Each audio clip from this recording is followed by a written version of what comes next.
Pai, em nome de Jesus, eu quero te agradecer, Senhor, por esse tempo de louvor e adoração.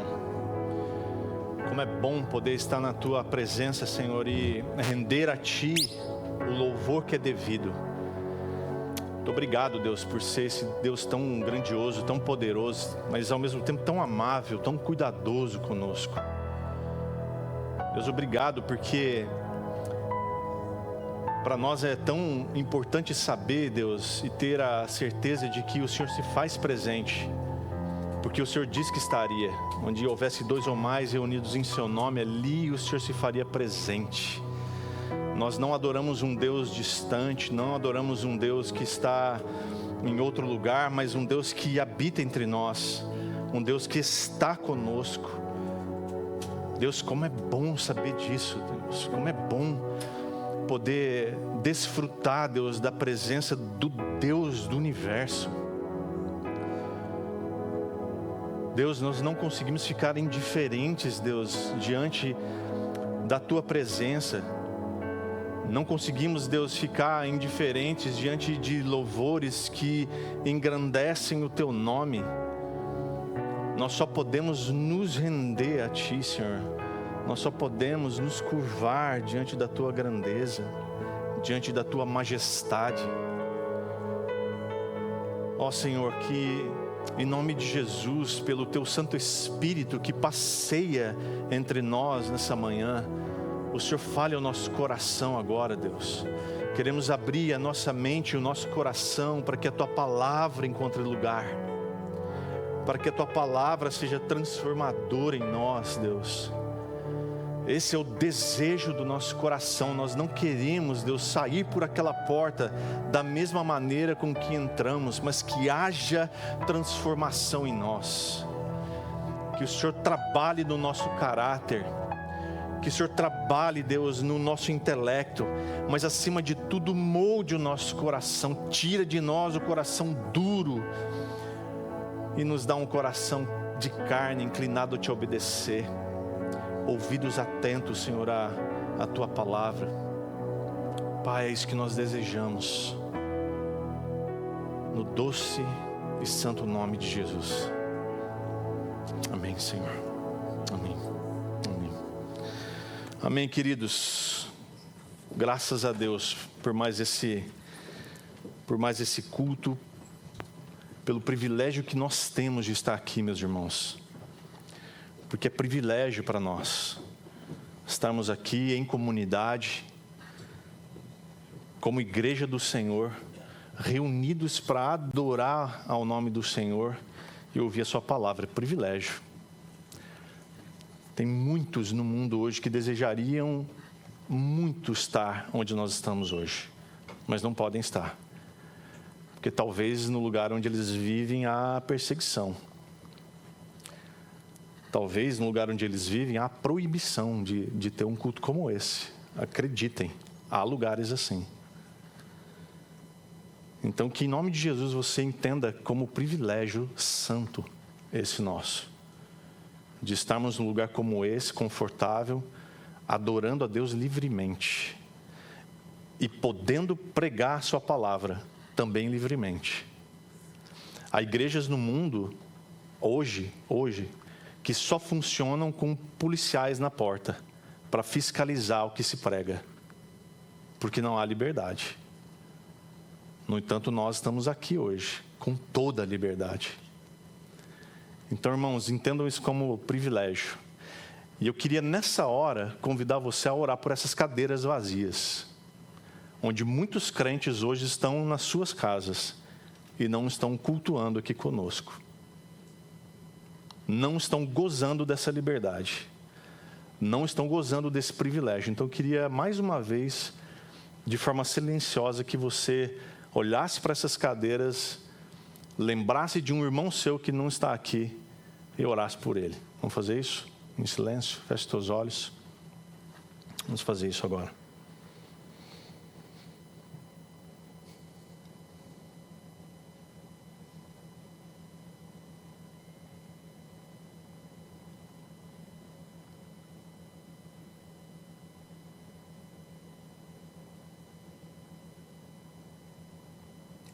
Deus, em nome de Jesus, Senhor. Quero pedir ao Senhor que, enquanto muitos crentes hoje não têm a liberdade de estar num culto, muitos outros, tendo a liberdade, não desfrutam dela. Então, Deus, toca no coração desses irmãos e irmãs. E move os seus corações, Deus, para um compromisso com o Senhor e com a sua igreja. Eu te peço, Deus, em nome de Jesus. Amém, Senhor. Amém. Amém, irmãos. Falando em liberdade, a gente dá sequência na nossa série, Cartas de um Prisioneiro. Entrando agora no capítulo 3 de Colossenses. Então, abra sua Bíblia aí, por favor. Colossenses capítulo 3. E nós vamos estudar um pouco mais hoje. E agora Paulo vai falar para nós aqui sobre um novo estilo de vida, que eu e você somos convidados a experimentar. Então, Colossenses capítulo 3, assim como as outras cartas de Paulo, ele dedica os primeiros capítulos à teologia, ou seja, ele trabalha com muita teoria, explicando a respeito de Cristo Jesus, quem ele é e a sua obra. E na segunda metade dessas cartas, ele trabalha muito com prática. Então agora, a partir do capítulo 3, a gente vai entrar na prática do que ele quis dizer até agora para nós. E então a gente ouviu aqui até hoje, na carta de Paulo aos Colossenses, que ele se preocupou em dizer que Cristo e a sua obra é suficiente para nós. Que nenhuma outra nova doutrina, que nada, absolutamente nada pode acrescentar, pode substituir a salvação que é pela graça em Cristo que se deu na cruz do Calvário. A gente viu até aqui então que o cuidado de Paulo com as igrejas, ela se dava desde o início do seu ministério.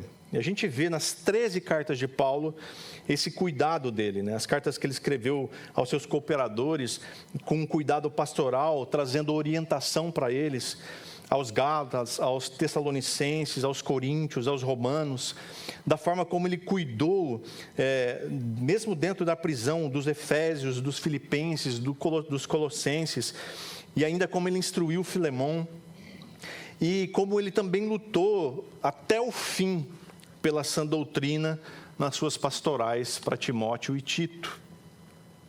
Então, fora isso, em Filipenses, ele ainda diz que na própria prisão, ele fez dessa prisão uma igreja. Quando ele diz lá que a casa de César se tornou essa comunidade de fé, quando ele estava evangelizando ali os guardas da prisão. Então, Paulo não descansava e não descansou até o seu último dia de vida, para que Cristo fosse anunciado, para que Cristo fosse pregado.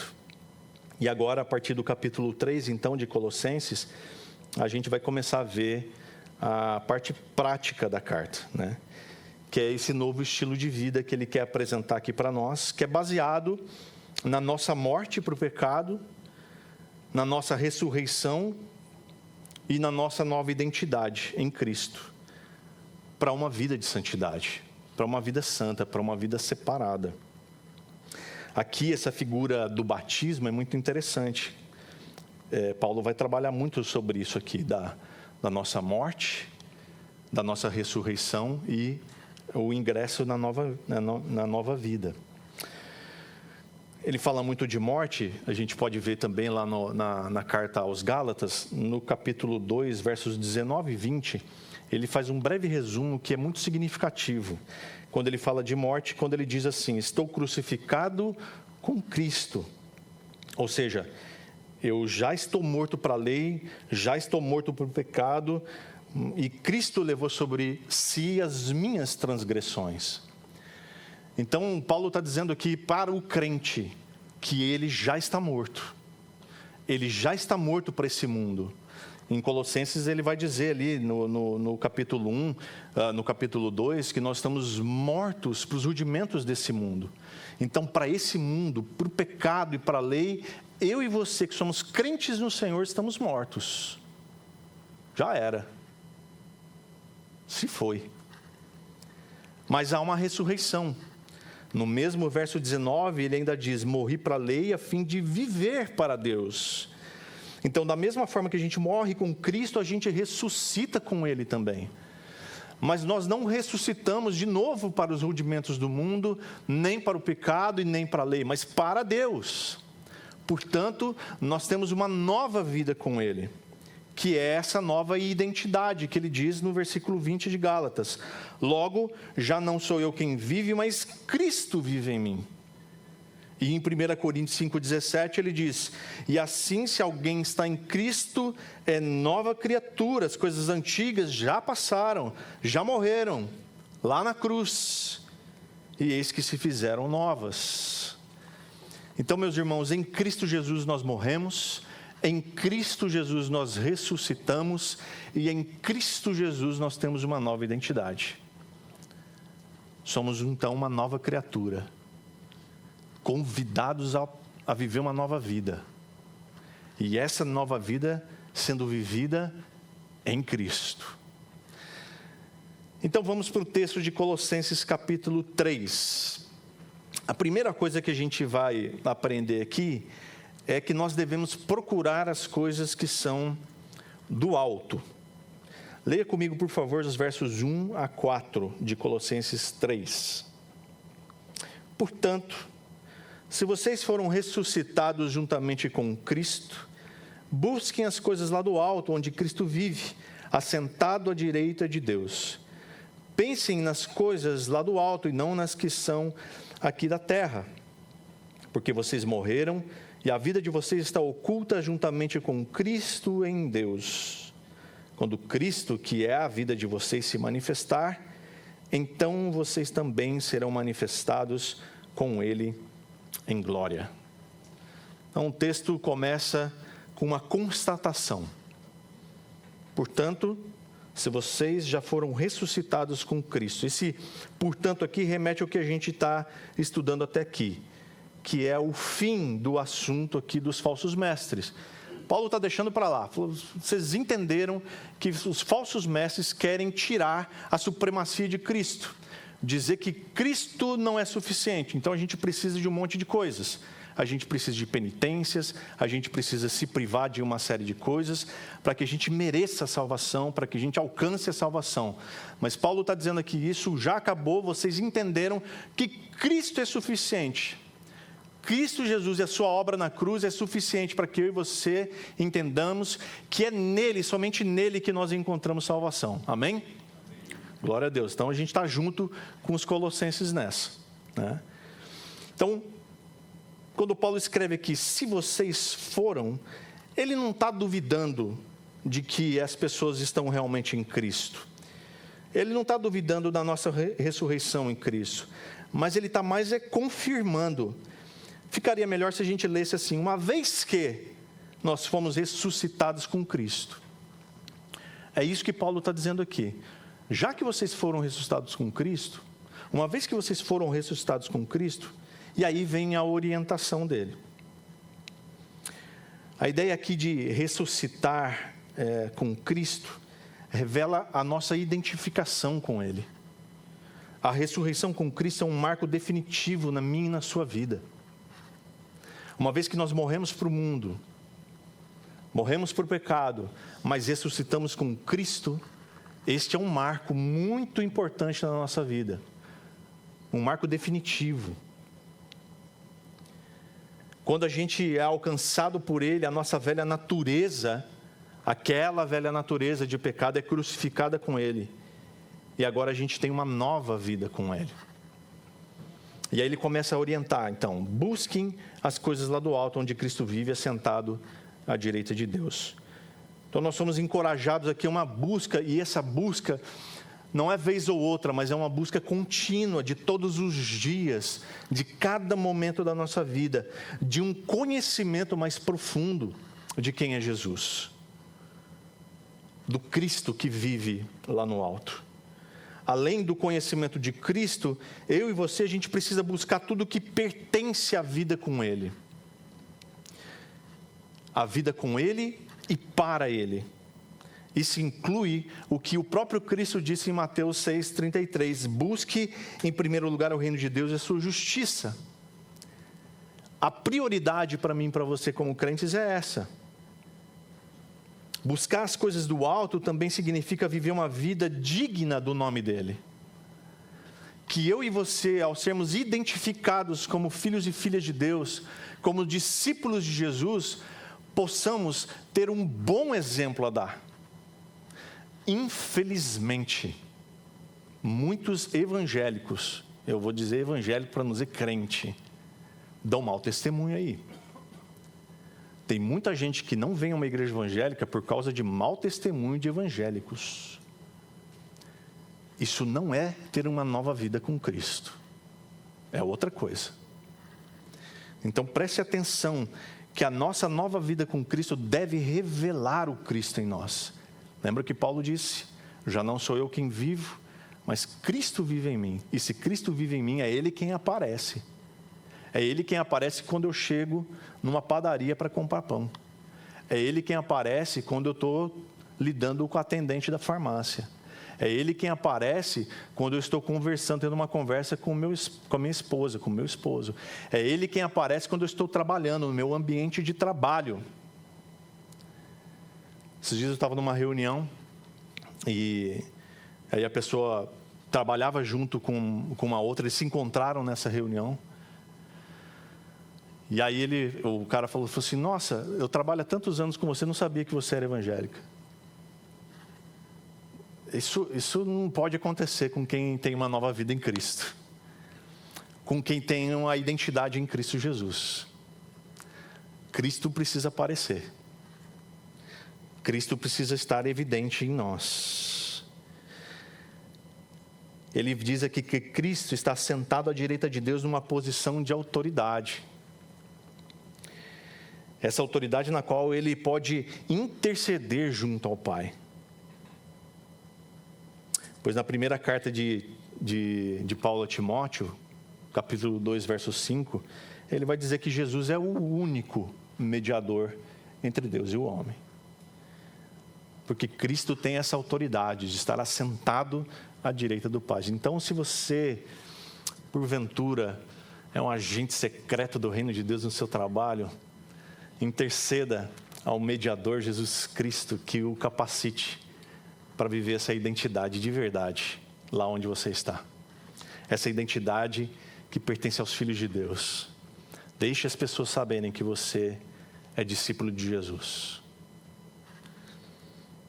Ele diz: pensem. Primeiro ele diz: busquem as coisas do alto. Agora ele diz: pensem nas coisas lá do alto e não nas que são aqui da terra. A orientação aqui é para que a gente ocupe a nossa mente com as coisas que nós teremos lá no alto. Filipenses 4:8 nos diz em que a gente deve pensar. Filipenses 4:8 que a gente já estudou, mas diz assim: finalmente, irmãos, tudo que é verdadeiro, tudo que é respeitável, tudo que é justo, tudo que é puro, tudo que é amável, tudo que é de boa fama, e se alguma virtude há e algum louvor existe, seja isso que ocupe o pensamento de vocês. Então é isso que precisa passar pela nossa cabeça. Eu sei que nesses dias o que mais passa pela nossa cabeça é preocupação. Eu sei que muitos de nós, quando repousa a sua cabeça no travesseiro, a mente não para de tantos pensamentos, de tantas coisas. Mas eu e você somos convidados a ocupar a nossa mente com as coisas que são do alto. Do alto. De novo, anotem aí, para que você leia em casa, Filipenses capítulo 4, verso 8. É isso que precisa ocupar a nossa mente. Pensar nas coisas da terra tem a ver com aquilo que ocupa a nossa mente, como, por exemplo, Jesus disse lá em Mateus 6, 33, 34, a respeito do que comer e do que vestir. São preocupações diárias que são legítimas, mas que, às vezes, transtornam a nossa mente. Então, o desafio que eu e você temos é de renovar a nossa mente. e direcionar os nossos pensamentos para as coisas de Deus. As coisas do alto precisam inspirar a mim e a você e controlar a nossa vida. Os nossos pés, eles devem estar sobre a terra, mas a nossa mente, ela tem que estar no céu. A gente precisa cuidar para que não haja uma inversão desses valores e que a gente passe a querer um paraíso nesse mundo e a juntar tesouros nessa terra, quando a gente precisa pensar o contrário disso. Nós não podemos nos apegar às coisas dessa terra. Por que então a gente deve acatar essas orientações de Paulo? Ele diz, porque vocês morreram, e a vida de vocês está oculta juntamente com Cristo em Deus. A nossa identidade, ela não está mais ligada ao mundo. Ela não está mais ligada às coisas deste mundo, mas sim a nossa posição em Cristo.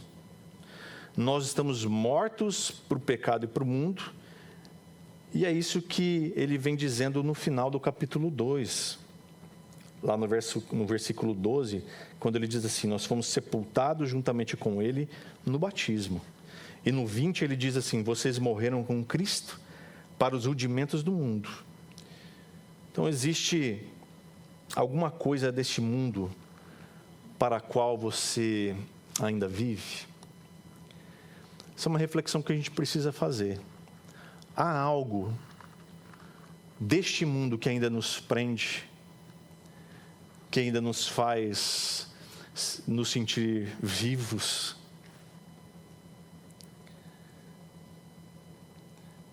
É nisso que você precisa trabalhar para mortificar. Assim como Paulo diz lá em 1 Coríntios 9, 27, que ele esmurra o próprio corpo, reduzindo a escravidão, para que, tendo pregado a outros, não venha ele mesmo a ser desqualificado. Todos nós, até o apóstolo Paulo, vivia essa luta. Em Gálatas 5 ele vai dizer que essa luta é constante, da nossa carne, da nossa natureza humana, com o Espírito. E essa luta é diária, mas à medida que nós permitimos que o Espírito Santo guie a nossa vida, o fruto do Espírito então é produzido em nós. E à medida que o fruto é produzido em nós, virtudes aparecem. Mas a nossa vida de verdade, ela está oculta com Cristo em Deus. Eu gosto de pensar nessa frase que Paulo coloca aqui, que a nossa vida está oculta juntamente com Cristo em Deus, e isso me leva para o Salmo 91, no esconderijo do Altíssimo. Eu gosto de pensar que Paulo está aqui fazendo uma referência a esse lugar onde eu e você podemos estar escondidos em Deus. Mas nós não estamos escondidos sozinhos, nós estamos escondidos com Cristo. É interessante a gente pensar que nesse lugar é um lugar onde a gente pode estar confortavelmente sendo revestidos de força por Deus. Confortar é conferir força. Então, estar, às vezes, na zona de conforto, sendo essa zona de conforto o esconderijo do Altíssimo, nos dá força, nos revigora para enfrentar os desafios que nós temos nesse mundo. É nesse lugar que eu e você somos convidados a estar, escondidos juntamente com Cristo em Deus. Essa vida escondida também tem a ver com a vida cristã que está oculta aos olhos daqueles que não creem. Porque eles não conseguem enxergar a plenitude de vida que tem aquele que crê. Então é muito difícil, às vezes, para o não crente olhar para a nossa vida e entender de onde vem essa felicidade. De onde vem a paz no meio das aflições. De onde vem essa alegria? É do esconderijo do Altíssimo, onde nós estamos escondidos juntamente com Cristo em Deus. Agora Paulo vai falar sobre a manifestação de Cristo, quando ele diz assim, quando Cristo, que é a vida de vocês, se manifestar, então Cristo sendo ele a fonte da nossa vida, e ele mesmo diz isso em João 14, verso 6, que Ele é o caminho, Ele é a verdade e Ele é a vida. Ninguém vai ao Pai senão por Ele. Também diz lá em João 10:10, que Ele é quem dá a vida, e não qualquer vida, mas uma vida abundante, uma vida que vale a pena viver, uma vida que satisfaz. É Ele a vida. Então, às vezes a gente reclama da vida, a gente fala, porque essa vida, e tenta buscar sentido na vida. O sentido para a sua vida é Jesus Cristo. A razão da sua vida é Jesus Cristo. O propósito da sua vida é Jesus Cristo. O autor da sua vida é Jesus Cristo. A sua vida é Jesus Cristo. Fica fácil assim, não é? Aí você já pode se despreocupar, querer saber qual é o sentido da sua vida, o propósito da sua vida. Então, em nome de Jesus, ame a sua vida, porque a sua vida pertence a Cristo Jesus. Ele quem te deu. E só Ele pode tirar. Ame a sua vida, meu irmão. Ame sua vida, minha irmã. O termo aqui, se manifestar, é a referência para a segunda vinda de Jesus. Aquilo que está escondido, então, vai ser revelado ao mundo inteiro. O mundo inteiro, então, vai ver a manifestação de Jesus Cristo e a sua igreja junto com Ele. Quando Ele diz, então, vocês também serão manifestados com Ele. Então, quando Cristo se manifesta em glória, todos que estão nele serão manifestados em glória também. Será maravilhoso, irmãos. Queira estar lá. E se você está em Cristo, certamente estará lá. Amém? Glória a Deus. Aleluia. Amém. Tem coisas, irmãos, que às vezes a gente precisa ser um pouco pentecostal mesmo, porque vale a pena. Eu não estou falando aqui do conto da carochinha. Eu estou falando que um dia Jesus Cristo virá e com Ele nós estaremos em glória, irmãos. Não é pouca coisa. Não é pouca coisa. Não é obra de ficção, não. Não é filme da Marvel, não. É coisa real. É uma realidade que vai acontecer. E eu e você, se estamos em Cristo, estaremos lá vendo tudo isso de camarote. Glória a Deus, não é? O segundo ponto que eu quero trabalhar com você nessa manhã é quando ele diz aqui que a gente precisa abandonar um velho estilo de vida. Então, leia comigo, por favor, os versos 5 a 9, que diz assim: portanto, façam morrer tudo o que pertence à natureza terrena: imoralidade sexual, impureza, paixões, maus desejos e a avareza, que é idolatria. Por causa dessas coisas é que vem a ira de Deus sobre os filhos da desobediência. Vocês também andaram nessas mesmas coisas no passado, quando viviam nelas. Agora, porém, abandonem igualmente todas essas coisas: ira, indignação, maldade, blasfêmia, linguagem obscena no falar. Não mintam uns aos outros, uma vez que vocês se despiram da velha natureza com as suas práticas.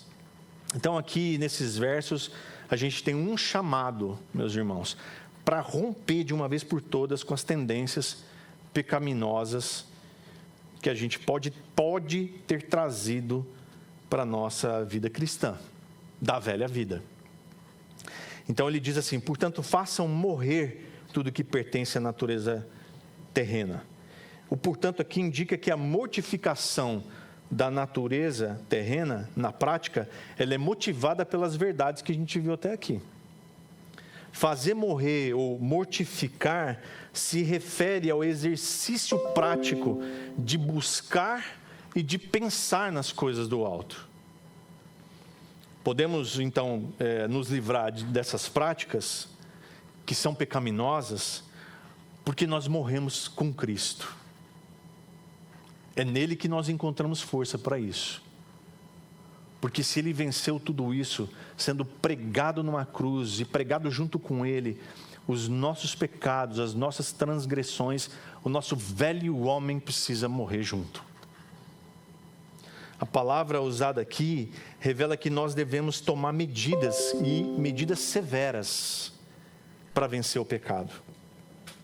Vigiar e orar são os primeiros passos a ser seguido de uma autodisciplina. Paulo agora ele vai fazer uma lista do que a gente deve fazer para morrer em nós, como o abandono do antigo estilo de vida.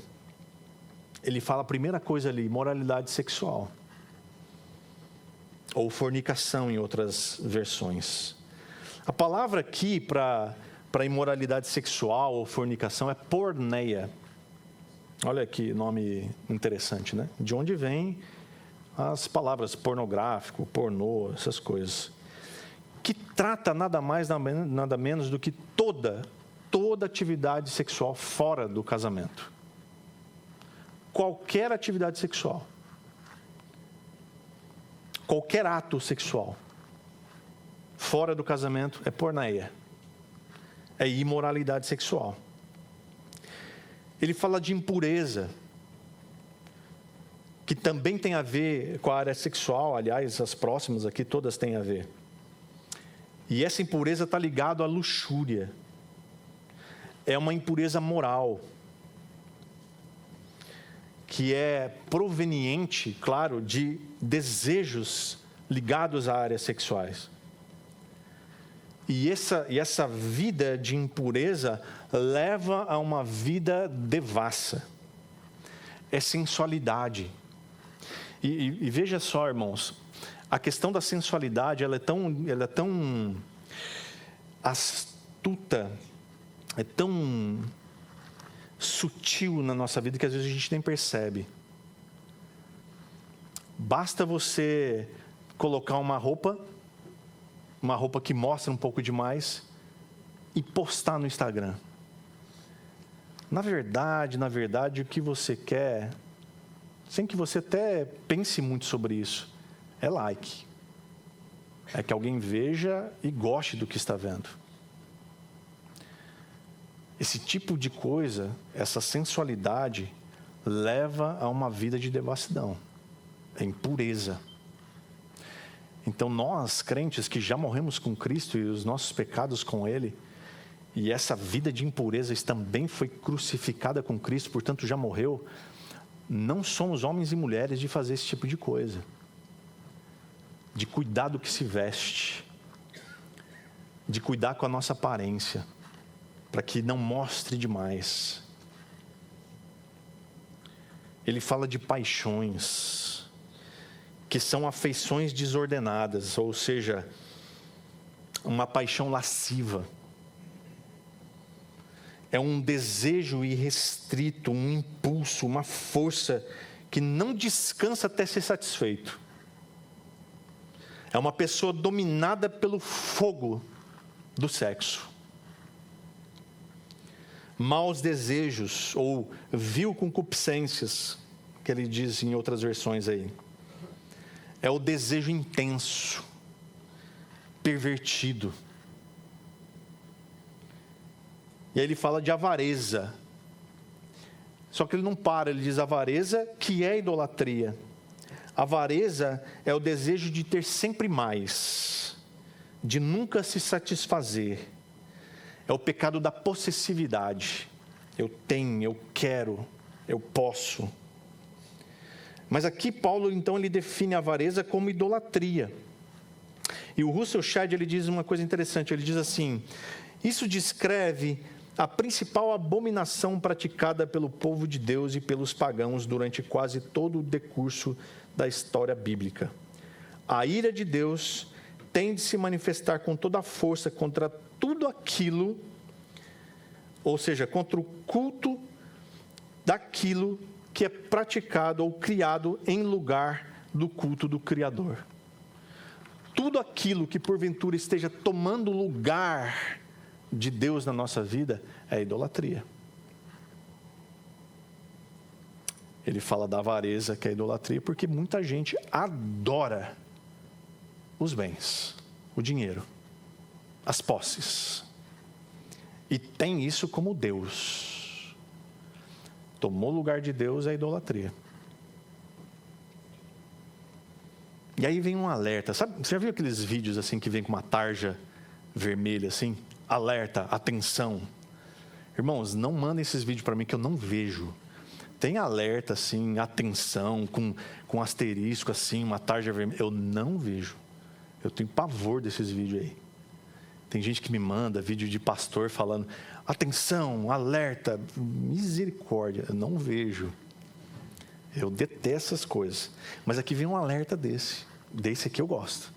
Né? Porque está na Bíblia. Diz assim, por causa destas coisas é que vem a ira de Deus sobre os filhos da desobediência. Esse tipo de alerta aqui é importante a gente mandar. Mandar para todos os seus contatos do WhatsApp. Não manda com tarja, porque às vezes tem gente que, né? Esse aqui é um alerta importantíssimo, irmãos. Por causa destas coisas que ele listou aqui, é que vem a ira de Deus sobre os filhos da desobediência. Hendrickson, ele diz o seguinte: esses pecados atraem a ira de Deus como o imã atrai o ferro, ou como para-raios atrai o raio. Olha isso. Paulo, ele se alinha aos profetas do Antigo Testamento na mensagem do dia do Senhor. Cuidado, o dia do Senhor vai vir. E vai vir com força. A ira do Senhor vem sobre todos que praticam essas coisas. Isso deveria causar muito temor em mim e você. Porque se a gente olha numa dessas coisas aqui e fala, puxa vida, eu preciso tomar cuidado numa dessas áreas aqui. Irmão, cuidado, porque a ira de Deus está apontada para você. Isso é real. Isso é sério. Então, Paulo ele se alinha aos profetas do Antigo Testamento nessa mensagem. O dia do Senhor está próximo. Paulo está lembrando aqui que Deus vai intervir na história humana e considerar a responsabilidade de cada um. Aqueles que levam vidas más, ou seja, os filhos da desobediência, vão encarar o julgamento final. Mas se você está aí em Cristo, você é uma nova criatura. O velho homem já morreu. E eis que novas se fizeram todas as coisas. Glória a Deus. Porque eu e você estamos livres da ira do Senhor. Por quê? Porque Cristo absorveu sobre ele a ira do Pai. Mas se eu e você não estamos em Cristo, essa ira vem com tudo, irmãos. Ele diz assim, vocês também andaram nessas mesmas coisas no passado, quando viviam nelas. Veja que está no passado aqui, andaram e viviam. Paulo está enfatizando que não há continuidade para os filhos de Deus dessas coisas. Todos nós já de alguma forma já andamos nessas coisas no passado, mas não mais. Porque estamos em Cristo e o velho homem já morreu. Não há continuidade nessas práticas de vida para aqueles que agora estão em Cristo. Por favor, irmãos, observe isso. Olhe para a sua vida e entenda, não há continuidade dessas coisas para aqueles que estão em Cristo. Não há continuidade dessas coisas para aqueles que estão em Cristo. Ainda dá tempo de se arrepender. Ainda dá tempo de se converter desses maus caminhos. Aí ele continua dizendo, agora porém abandonem igualmente todas essas coisas. Paulo então vai fazer uma outra lista agora, com mais 5 pecados que têm influência sobre as relações sociais agora, que a gente precisa abandonar nessa nova vida com Cristo. A primeira delas, ira, que é essa emoção violenta, raiva, agitação da alma. A ira não pode ocupar o lugar no nosso coração. Indignação ou cólera, em outras versões, é a raiva que vem de uma vez, aquela raiva impulsiva, aquilo que dá um estouro, sabe aquela? Quando vi, já foi. Quando vi, eu estourei.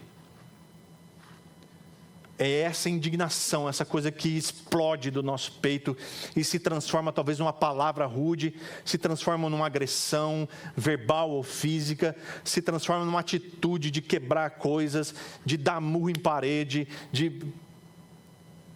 não condiz com a nova vida em Cristo. Maldade ou malícia, que é a depravação do homem, é a iniquidade que está enraizada aqui dentro, que precisa ser arrancada. A maldade é para aquele que não tem problema, não tem vergonha de quebrar a lei.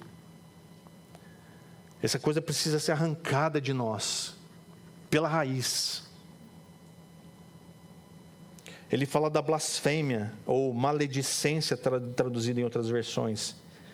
Nesse contexto aqui, ele está se referindo mais à difamação do caráter de alguém.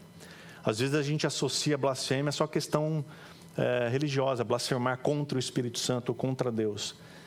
Mas blasfêmia ou maledicência, que a gente pode traduzir para melhor entendimento deste texto, é a respeito da difamação do caráter de alguém.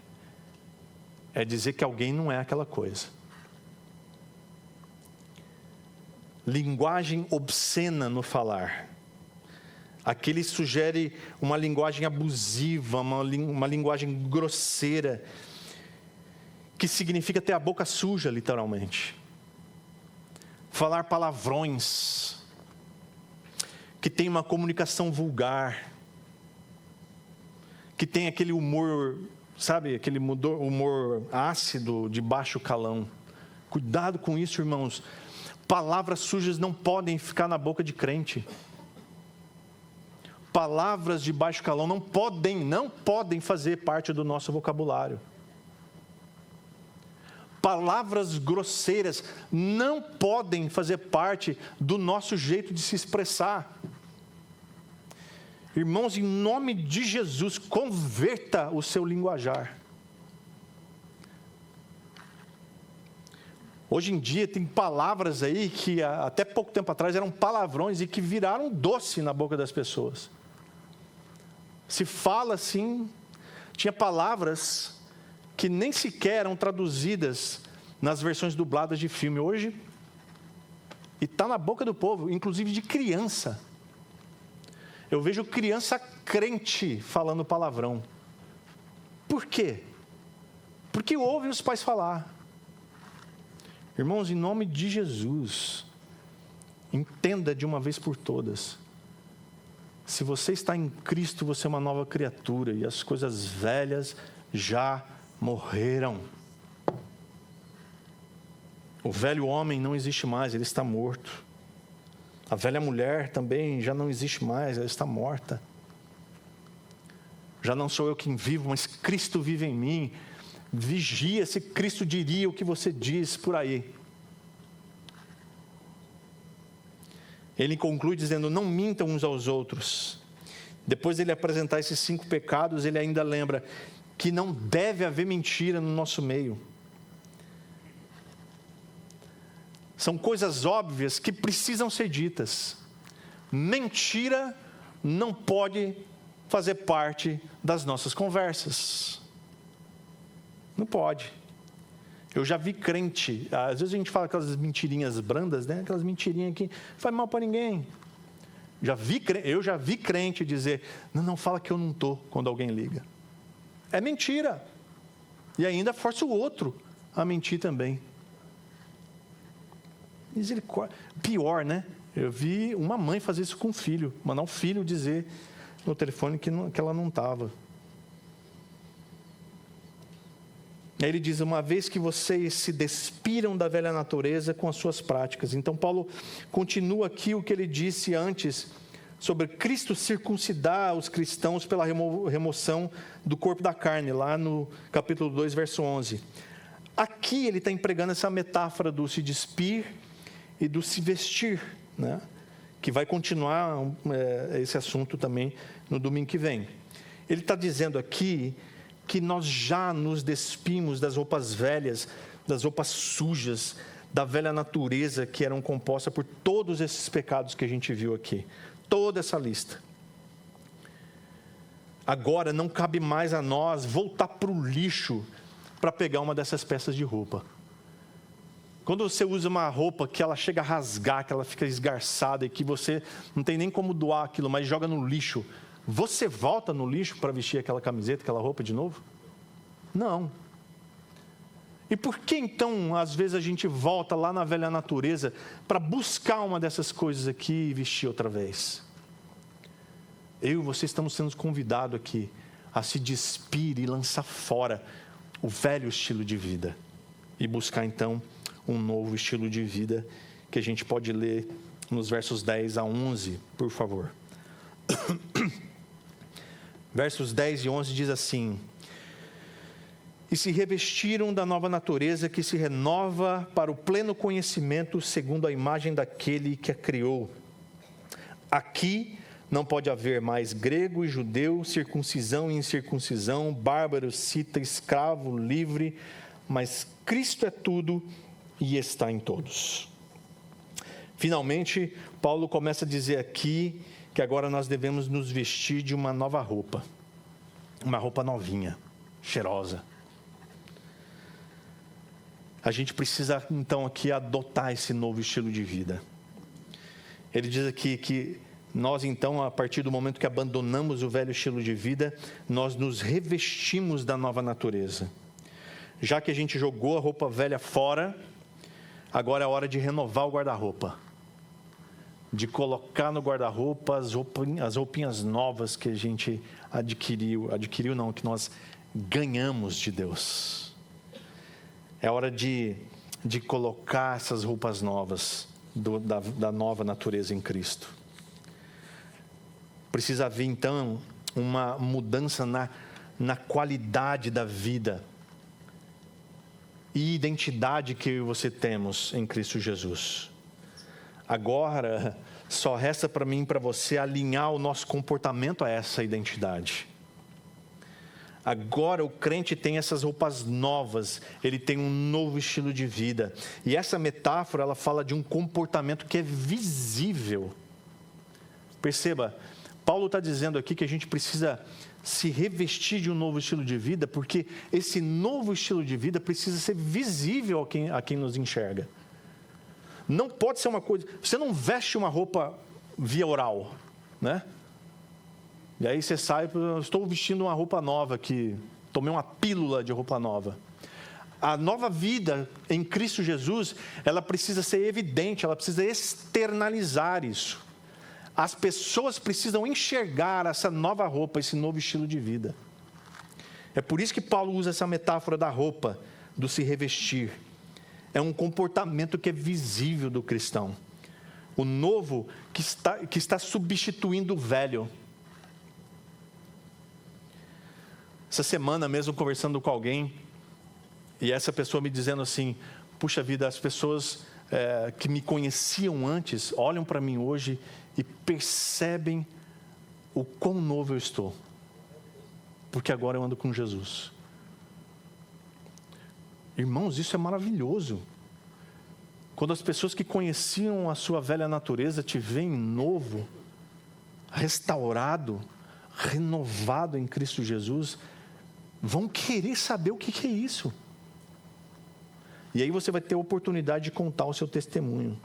Mas o que é melhor ainda dessas roupas novas? Ela se renova, ele diz aqui, que se renova para o pleno conhecimento segundo a imagem daquele que a criou. Que maravilha saber que a gente pode vestir roupas novas e que à medida que a gente usa, ela se renova. Já pensou uma coisa extraordinária se inventassem? Uma roupa que quanto mais você usa, mais ela fica nova, mais ela se renova. Isso indica que a transformação que eu e você experimentamos é um processo que continua e vai continuar até o fim, irmãos.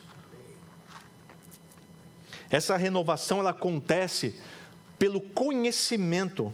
Ou seja, quanto mais a gente conhece a Cristo, mais nós nos tornamos semelhantes a Ele.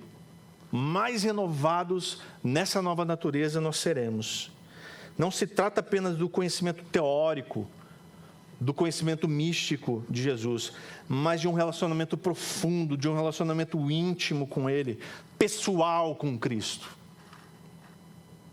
Essa renovação, ela também acontece pela transformação à imagem de Cristo.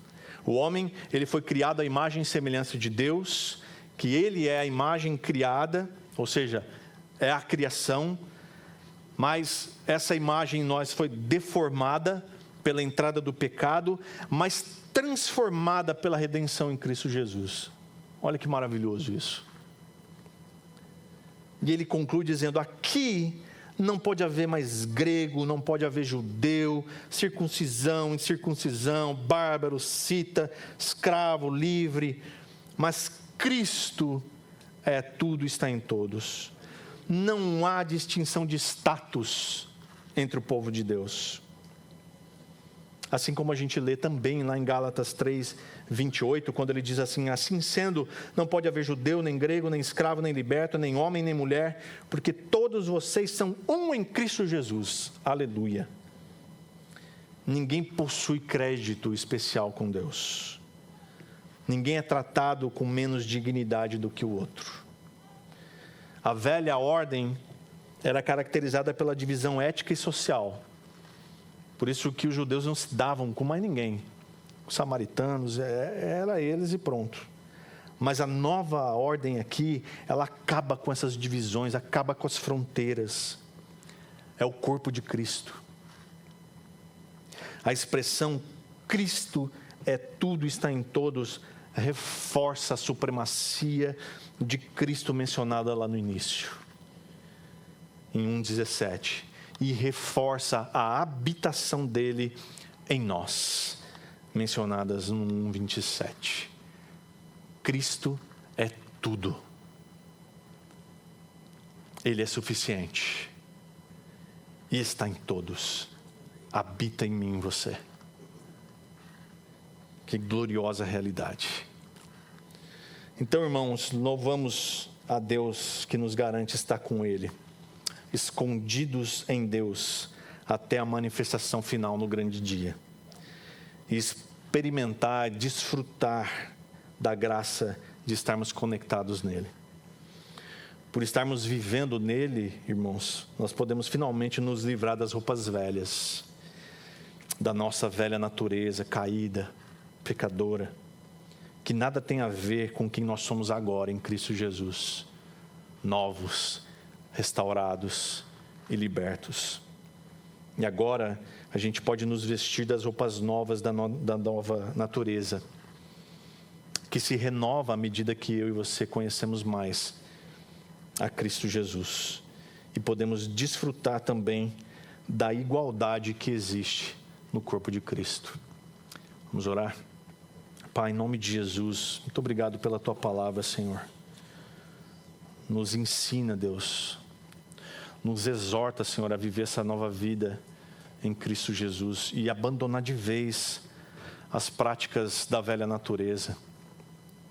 Limpa a nossa mente, nosso coração, limpa a nossa boca, Deus. Restaura, Deus, em nós a essência que é viver para o Senhor.